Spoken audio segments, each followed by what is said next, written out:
Vaiphei TV Friday night show and tu te zau si ama sa penin la lengon si bay ko hunbukui. Tuni tuzan guess sa ikaw hi Vaiphei la kan nungak mel hoy tak la sa team tak nungak chong hoy Paknu Vaiphei hi chun ama ahung kiton pi guitarist team tak hatin le ahunga ihung op theyo ama min ahi le kin hunggen mai katin Eric Tangwal Eric Monte son tak ahi hun sosot lawin ki holim na tu ni hi chomcha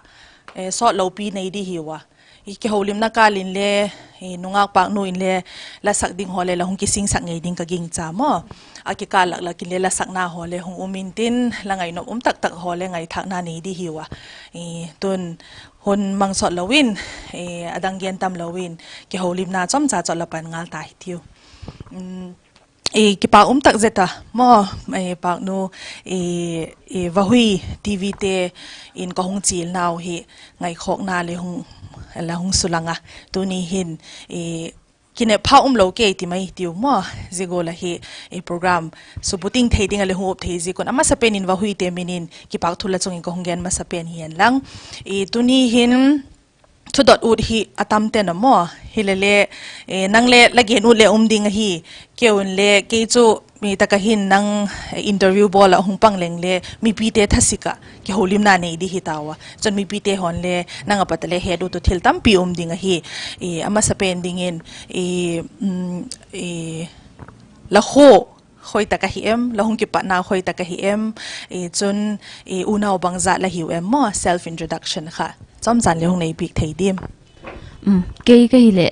kamin chu onggen ta ka omna chei le ti khowai phei lem khung area hi mo ke unaw mi pali ka hiu a nu mei pani pasal pani ke anyo pen ka hi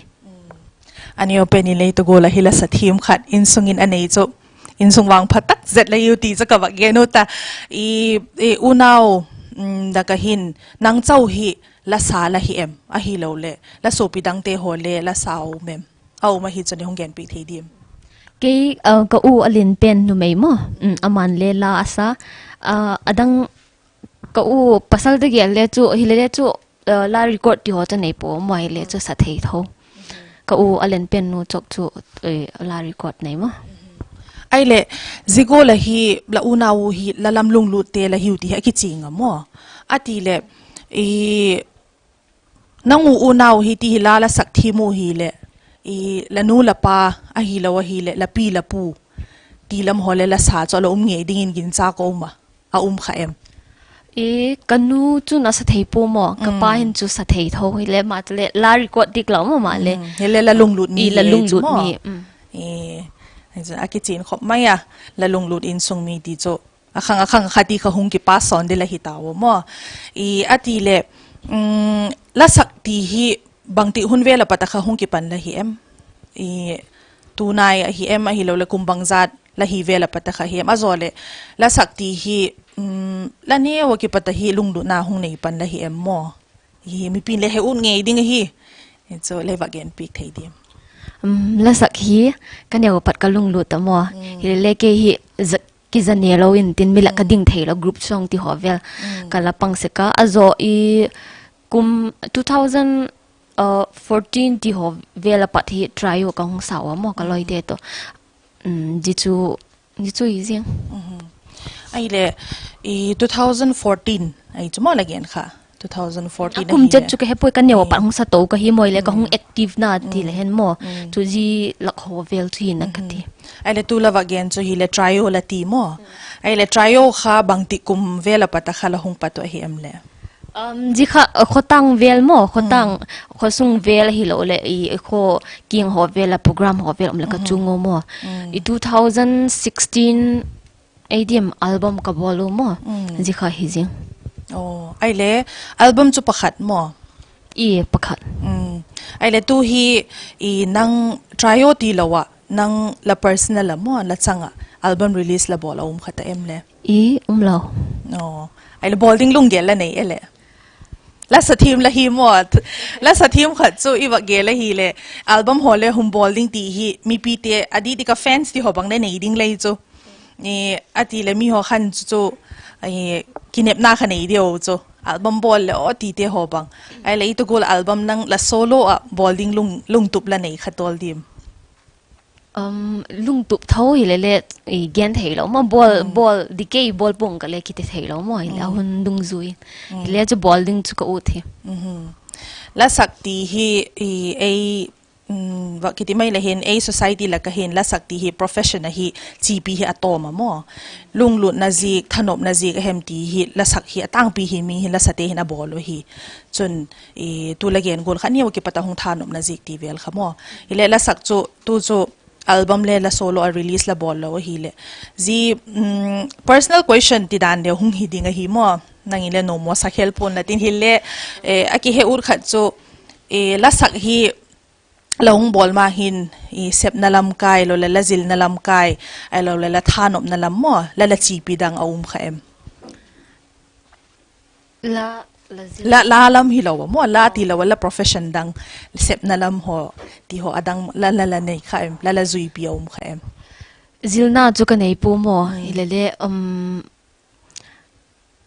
cabin crew kala siama mo zikha hizing ai le cabin crew ki ti hi nungang mel hoite so thing ta ge ne cabin crew ki la hi ai zilai ta khai zudan le ka ge na nungang mel hoi tak ai Vaiphei la ka ita go la sathi hung hi kit na lai ai cabin crew la pan kha zi khan wa ke focus le mo bangchan sot la same em azole bang airlines sa cabin crew la pan hem spice te hi mo ka sep na kum khat le kim ti hovel lockdown ji ka kong pota tu hi chinai lo phat zom kit delay chmo sun zom kit ding ai lo le su zom kit ding lung gel la nei em gen thei nai lo cabin crew pang thei ki di so ki son pi om tak zeta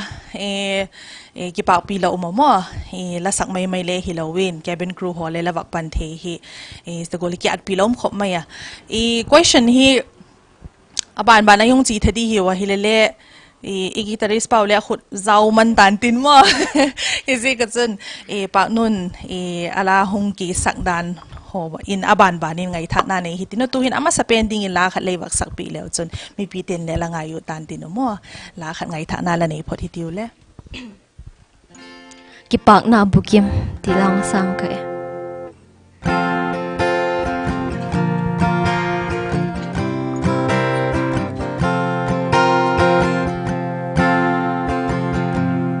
giờ khô vel alung moana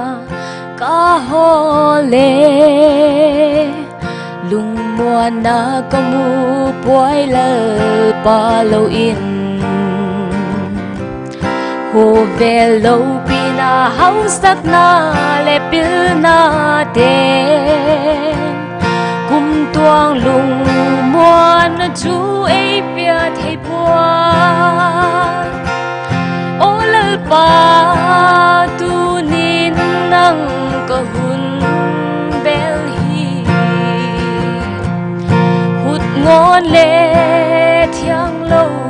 pum min ka hung hi ka swal na ngai dam mi ki pak na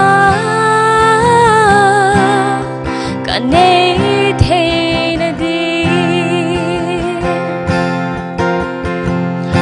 giờ khô vel ki pak na ka hole ki pak na kamu puai la pa lo in khô vel du am na lim na le no chen na te kum tuang ki pak na chu amu zo puai pa tu nin nang kahun bel hi hut ngon le thiang lo pum min ka hung hi ka swal na ngai dam mi ki pak na ka ne